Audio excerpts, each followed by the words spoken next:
Hello everyone, સ્વાગત છે તમારું ચેનલમાં। આજે આપણે બનાવીશું લગ્ન પ્રસંગમાં બને તેવો મટર પનીર પુલાવ પરફેક્ટ માપ સાથે બનાવીશું। અને જો તમે ચેનલ પર નવા હોય અને તમને મારી રેસીપી ગમતી હોય અને હજુ સુધીમાં ચેનલને સબસ્ક્રાઈબ ન કરી હોય તો સબસ્ક્રાઈબ કરવાનું ના ભૂલતા।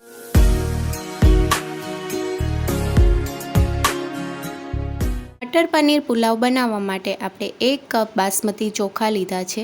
चोखा आपणे बासमती लेवाना जेथी पुलाव बहु सारो एवो बने छे।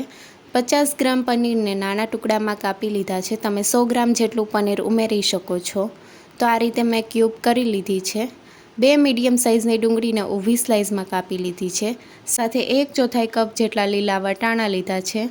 અને મસાલામાં આપણે 1 ચમચી કાશ્મીરી લાલ મરચું પાવડર, 1 ચમચી ગરમ મસાલા પાવડર, વઘાર માટે 1 ચમચી આખું જીરું, 8 થી 9 નંગ જેટલા કાજુના ફાડા, સ્વાદ પ્રમાણે મીઠું, 1 ચમચી આદુ લસણની પેસ્ટ લીધી છે। વઘાર માટે આપણે ઘીનો ઉપયોગ કરવાના છીએ। થોડા સૂકા મસાલા લીધા છે।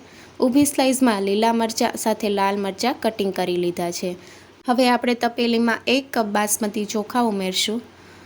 तो बासमती चोखा ने આપણે 2 થી 3 પાણીએ વોશ કરી લઈશું। હળવા હાથે આપણે વોશ કરવાના છે। ક્લિયર પાણી આવે ત્યાં સુધી આપણે વોશ કરી લઈશું। બાસમતી ચોખામાંથી બધું જ પાણી કાઢી લીધું છે અને 2 થી 3 પાણીએ મેં વોશ કરી લીધા છે। ચોખાને પલાળવાના છે તો પાણી ઉમેરશું અને ઢાંકણ ઢાંકીને 15 મિનિટ માટે પલળવા માટે મૂકી દઈશું।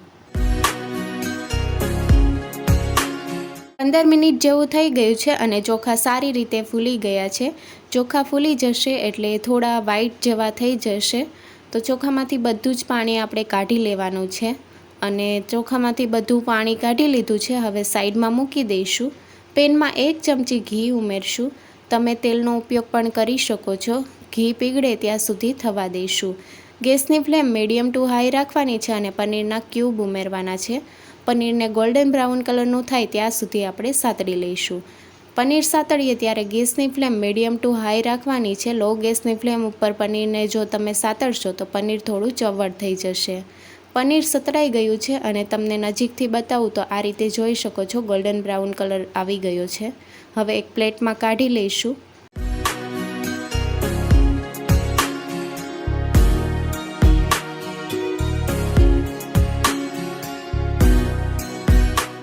હવે વધેલા ઘીમાં કાજુના ફાડા ઉમેરશું। 8 થી 9 નંગ જેટલા કાજુના ફાડા લીધા છે।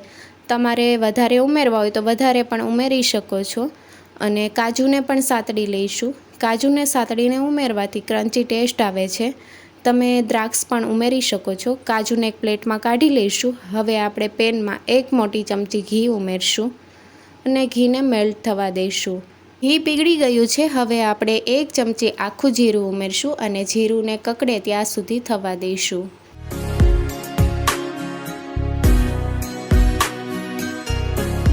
જીરું સારું એવું કકડી ગયું છે। હવે સૂકા મસાલા ઉમેરશું। 1 તમાલપત્ર, 2 તજના ટુકડા, 1 લીલી એલચી, તમે લીલી એલચીની જગ્યાએ સૂકી એલચી પણ ઉમેરી શકો છો, 3 થી 4 લવિંગ અને 3 થી 4 મરી ઉમેરશું।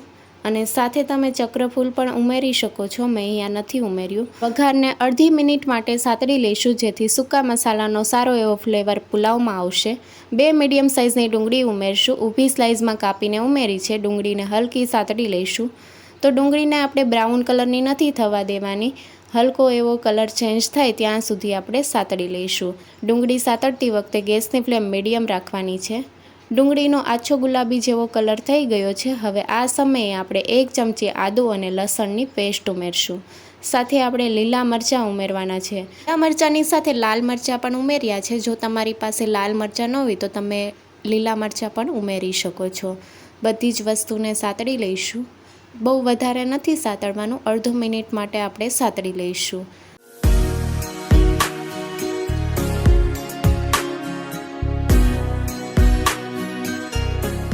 ડુંગળી અને મરચાંને સારી રીતે સાતળી લીધા છે। હવે આ સમયે આપણે ચોખા ઉમેરવાના છે। ચોખામાં પાણીનો ભાગ ન હોવો જોઈએ અને સારી રીતે આપણે મિક્સ કરી લઈશું। ચોખાને હળવા હાથે મિક્સ કરવાનું જેથી ચોખા તૂટી ન જાય અને 1 થી 2 મિનિટ માટે આપણે સાતળી લઈશું જેથી ચોખા ઉપર હલકું લેયર તેલનું આવી જાય। ત્યાં સુધી આપણે સાતળવાના છે. ગેસની ફ્લેમ મીડિયમ ટુ લો રાખવાની છે. ચોખાને તેલમાં સાતળવાથી ચોખા ઉપર તેલનું કોટિંગ આવી જશે અને દરેક દાણો છૂટો છૂટો તૈયાર થશે. તો આ રીતે અમુક ટિપ્સ ધ્યાનમાં રાખીને પુલાવ બનાવવાથી પુલાવ એકદમ છૂટો છૂટો તૈયાર થશે પહેલી જ વારમાં. ચોખા ઉપર તેલનું હલકું કોટિંગ આવી ગયું છે. તો હવે આપણે વધારે નથી સાતળવાના અને તમે જોઈ શકો છો જરા પણ પાણીનો ભાગ નથી. હવે આપણે ચોખાને કૂક કરવા માટે 2 કપ પાણી ઉમેરશું. તો 1 કપ ચોખા લીધા છે એટલે આપણે 2 ગણું પાણી લેવાનું છે. તો 1 કપ ચોખા સાથે 2 કપ આપણે પાણી લીધું છે અને મિક્સ કરી લઈશું. હવે મસાલા ઉમેરશું. પુલાવમાં આપણે બહુ વધારે મસાલા નથી ઉમેરવાના, બહુ ઓછા મસાલા ઉમેરવાના છીએ. સ્વાદ પ્રમાણે મીઠું ઉમેરશું, 1 ચમચી ગરમ મસાલા પાવડર, સાથે અડધી ચમચી લાલ મરચું પાવડર ઉમેરશું. લાલ મરચું પાવડર બહુ વધારે નથી ઉમેરવાનો, અડધી ચમચી જેટલું જ ઉમેરવાનું છે. સાથે 1/4 કપ જેટલા લીલા વટાણા ઉમેરશું. લીલા વટાણા તમે ભાતને સાતડો ત્યારે ઉમેરી શકો છો, પણ મેં અત્યારે ઉમેર્યા છે. અને હવે બધી વસ્તુને મિક્સ કરી લઈશું. જો તમારે ગાજર ઉમેરવા હોય તો તમે 1/4 કપ જેટલા ગાજરના ટુકડા પણ ઉમેરી શકો છો.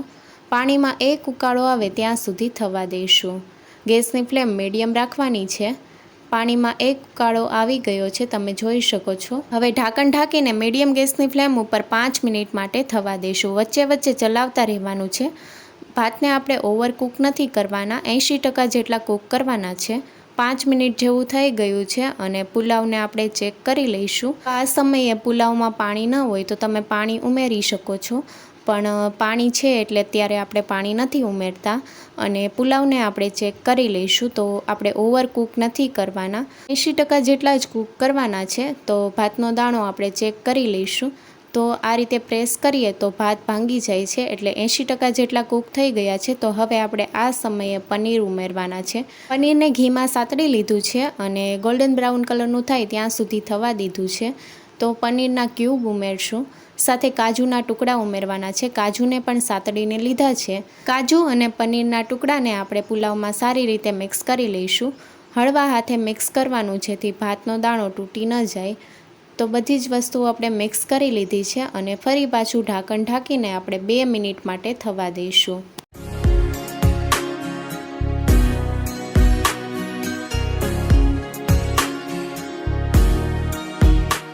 2 મિનિટ જેવું થઈ ગયું છે અને પુલાવને ચેક કરી લઈશું. પુલાવમાં પાણીનો ભાગ હોય તો હજી થોડી વાર માટે થવા દેવાનું, પણ આ રીતે જોઈ શકો છો પુલાવમાં પાણીનો ભાગ હવે નથી અને એકદમ છૂટો છૂટો પુલાવ તૈયાર થયો છે. તો આ સમયે ગેસની ફ્લેમ બંધ કરી દઈશું. ગરમા ગરમ પુલાવને આપણે સર્વિંગ પ્લેટમાં સર્વ કરીશું. ઉપરથી કોથમીરના પાન ઉમેરશું. તમે જોઈ શકો છો કે ભાતનો દરેક દાણો છૂટો છૂટો તૈયાર થયો છે. બહાર મળે તેવો મટર પનીર પુલાવ તૈયાર છે. આવી નવી રેસીપી જોવા માટે ચેનલને લાઇક, શેર અને સબસ્ક્રાઈબ કરો. Thank you for watching.